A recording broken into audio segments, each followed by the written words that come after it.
Now to matters business, where players in the scrap metal industry and construction sector have expressed worries regarding the soaring steel cost and weakening US dollar impacting their profit margins. They are urging the government to step in and control prices in order to ensure fair competition among all involved parties, as Brian Mangoli reports.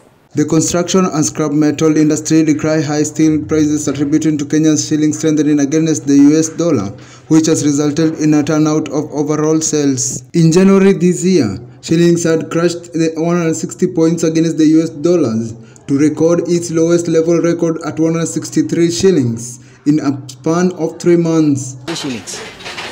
We are now buying it at around 600-700 shillings. A kilo of copper, 600-700 shillings. That is by virtue of the way the dollar has gone down. At the same time, the scrap metal you're seeing behind me is normally recycled, but there's an alternative of bringing in steel billets from overseas. So once the dollar goes down, they're able to bring the billets very easily and at a very cheaper cost. The recent government decision to reduce the import declaration fee on imported raw materials from 3.5 to 2.5% has resulted to significant financial losses for them. Venye tulikuwa tunanunua hizi chuma kama tuseme za 2x2 na ni zile chuma unaona ni normal.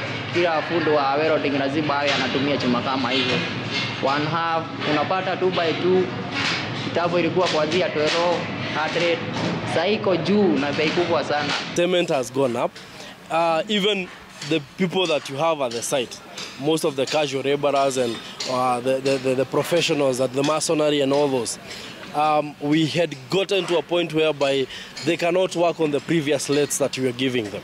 The soaring steel costs have presented a major obstacle for business operation in the metal and construction sector, as steel is a crucial component in their operations. The sharp increase in prices has directly affected their productions. What used to buy, for example, 500, we are buying it now at 300.